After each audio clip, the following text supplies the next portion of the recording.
Question है कि सिद्ध कीजिए √3 एक अपरिमेय संख्या है। देखिए दोस्तों, हम आपको इस तरह के सवालों को करने का एक बहुत ही अच्छा तरीका बताते हैं। चाहे यहाँ पे √3 हो, चाहे √2 हो, चाहे √5 हो, चाहे √7 हो, यानी कोई भी अपरिमेय संख्या आ जाए आप उसे आसानी से कर सकते हैं। तो फिर चलिए शुरू करते हैं। देखिए, हमें जब भी कोई भी अपरिमेय संख्या दी जाएगी तो हम क्या करेंगे, उसे उल्टा मान लें। जैसे √3 कैसे एक अपरिमेय संख्या है, हम इसे मान लेंगे एक परिमेय संख्या।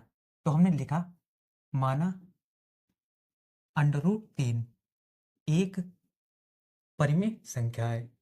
और परिमेय संख्या क्या होती है, जिन्हें हम पी अपान क्यू के रूप में लिख सकते हैं। तो हम क्या करेंगे, इसे भी हम पी अपान क्यू के रूप में लिख लेंगे।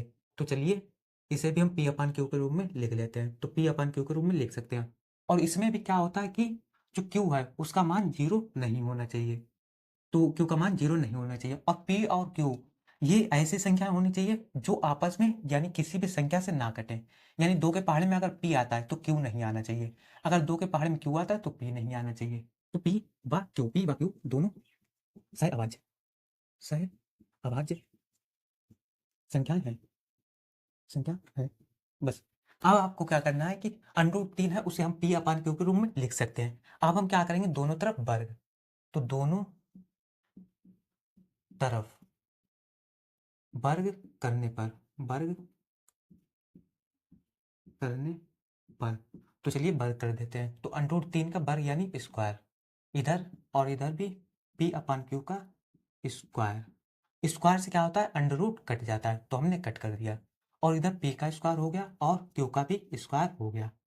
पी का भी स्क्वायर हो गया और क्यू का भी स्क्वायर हो गया। अब हम क्या करेंगे, हमें 3 को है बटे में लेके आना है। तो पहले हम क्यू स्क्वायर है बटे में है, कोई भी चीज बटे में होती है बराबर के दूसरी तरफ जाती है तो वो ऊपर पहुंच जाती है, यानी गुणे में। तो 3 गुणे क्यू स्क्वायर बराबर पी स्क्वायर। अब क्यू स्क्वायर आ गया। अब 3 को 3 इधर गुणे में उधर जाएगा तो बटे में चला जाएगा। जैसे कोई भी चीज बटे में है तो वो आएगी गुणे में, और कोई भी चीज गुणे में है तो वो जाएगी बटे में। तो आ गई।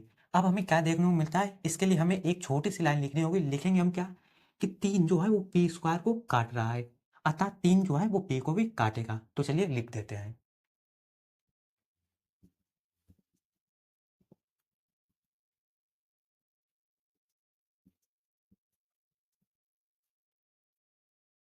हमने वो लाइन लिख दी है कि चूंकि 3 पी स्क्वायर को काट रहा है अतः या इसलिए 3 पी को भी काटेगा। तो हो गई लाइन। अब हमें क्या करना है, हम पी जो है उसे कुछ मान लेंगे। तो हमने क्या किया, माना पी बराबर, और पी को इस तरह से मानेंगे उसमें 3 होना चाहिए। नीचे 3 लगा तो 3 हम रखेंगे। अगर हमारा सवाल 5 वाला तो यहाँ पे 5 आता तो हम 5 मानते। तो पी बराबर 3 और एक लेटर मान लिया 3r। तो पी का मान हमने 3r मान लिया। अब हम क्या करेंगे, इसे मान लो समीकरण 1। अब हम समीकरण 1 में जाएंगे। समीकरण 1 में पी का मान रखने पर, समीकरण 1 में पी का जो मान हमने रखा है वो रख देंगे। तो चलिए रखते हैं। तो क्यू स्क्वायर बराबर, जो पी है पी की जगह पे पी का मान डाल दो, यानी 3r, और इसका दे स्क्वायर लगा था पी पे तो यहाँ पे स्क्वायर लग गया और बटे में 3 है 3 आ गया। होगा क्या, क्यू स्क्वायर बराबर 3r पे स्क्वायर है, यानी 3r को हम 2 बार लिख सकते हैं। तो लिख दिया, बटे में 3 लग जाएगा हमारा। होगा क्या, जो 3 है वो एक 3 को काट देगा। होगा क्या, जो क्यू स्क्वायर बराबर है, देखिए आर और आर कितना हो गया, आर स्क्वायर, एक 3 था वो आ गया बस। अब हम क्या करेंगे, जो 3 है उसे हम क्यू स्क्वायर के बटे में लिए आएंगे। तो चलिए 3 इधर किस में था, गुणे में। अभी हमने ऊपर बताया था कि कोई भी चीज अगर गुणे में है तो वो बराबर की दूसरी तरफ जाएगी, यानी बटे में पहुंच जाएगी। तो क्यू स्क्वायर बटे 3 बराबर आर स्क्वायर। अब देखिए हुआ क्या, जो 3 है वो क्यू स्क्वायर को काट रहा है, यानी कि अतः 3 क्यू को भी काटेगा। पूरी यही लाइन लिख देनी है, पी स्क्वायर और क्यू, पी की जगह पे हमें क्यू कर देना है बस। तो चलिए इसे भी लिख देते हैं। तो हमने लाइन लिख दी है, चूंकि 3 क्यू स्क्वायर को काट रहा है इसलिए 3 क्यू को भी काटेगा, कोई दिक्कत नहीं। अब देखिए मेन काम अब आता है। वैसे लिखना चाहें तो एक लाइन लिखनी पड़ेगी और सवाल हो जाएगा, लेकिन हम आपको थोड़ा सा समझा देते हैं। पी व क्यू दोनों कैसे सह अभाज्य संख्या है। शुरू में बताया कि सह अभाज्य संख्या ऐसी संख्या जो किसी एक के पहाड़े में ना आए। यानी 2 के पहाड़े में अगर पी आ रहा है तो क्यू नहीं आना चाहिए, या 3 के पहाड़े में क्यू आ रहा है तो पी नहीं आना चाहिए। लेकिन हुआ क्या, समीकरण 1 में देख सकते हैं कि 3 के पहाड़े में पी आ रहा है, और इसे मान लो समीकरण 2। समीकरण 2 में क्या हुआ, पी 3 के पहाड़े में क्यू आ रहा है, यानी 3 का पहाड़े में पी भी आ रहा है, 3 के पहाड़े में क्यू भी आ रहा है।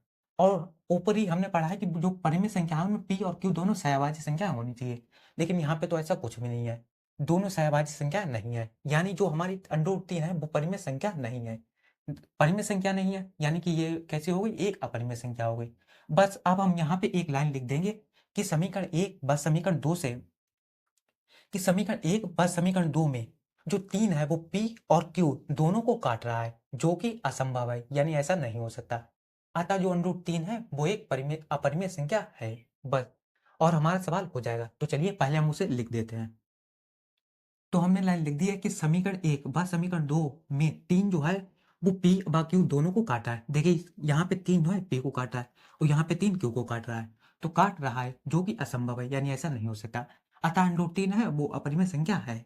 अब देखिए इस तरह के कोई से भी सवाल आ जाए, सिर्फ आपको अगर √5 आ गया तो हर जगह √5 हो जाएगा, और जैसे 3 है तो 5 हो जाएगा, बस हमारा सवाल हो जाएगा। अगर √7 आ गया तो हर जगह 7 हो जाएगा, 3 की जगह 7 हो जाएगा, सवाल हो गया। 11 आ गया, हर जगह 11 हो जाएगा और सवाल हो गया। अगर आपको वीडियो अच्छी लगी हो, वीडियो को लाइक कीजिए, चैनल को सब्सक्राइब कीजिए। मिलते हैं अगली वीडियो में, तब तक के लिए धन्यवाद।